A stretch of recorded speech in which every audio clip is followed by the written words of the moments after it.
प्रणाम सब गोटे के। हम मंजू मिश्रा आइ अहाँ सबके बीच रक्षाबंधन से संबंधित जानकारी लऽ कऽ उपस्थित छी।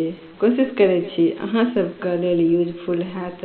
तऽ चलू जानै छी एहि साल रक्षाबंधन कहिया छै। ओहिसँ पहिने जे सब हमरा चैनल पर नया छी तिनका सबसँ नम्र निवेदन अछि जे अहिना पाबनि तिहार से संबंधित जानकारी और पारंपरिक गीत नाद सुनैके लेल हमर चैनलके सब्सक्राइब जरूर कऽ लेब। तऽ चलू सबगोटा सुनै रह जाओ।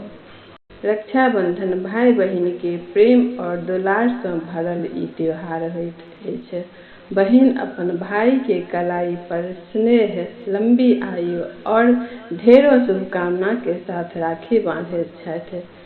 ई त्योहार सावन के महीना पूर्णिमा के दिन मनायल जाइत अछि। एहि दिन बहिन अपन भाई के कलाई पर राखी बांधैत छथि और देवी देवता के सेहो राखी चढ़ायल जाइत अछि।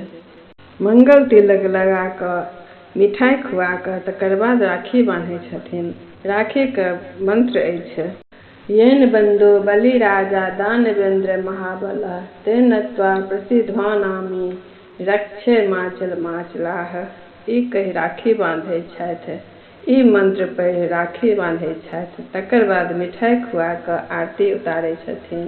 तऽ चलू जानै छी एहि साल रक्षाबंधन कहिया छै। एहि साल 2024 में रक्षाबंधन 19 अगस्त के मनायल जायत। तऽ चलू हम अपन जानकारी अहाँ सबसँ शेयर केलहुँ। फेर मिलै छी अगिला नया वीडियो में। ताबत तक जय मिथिला जय मैथिली।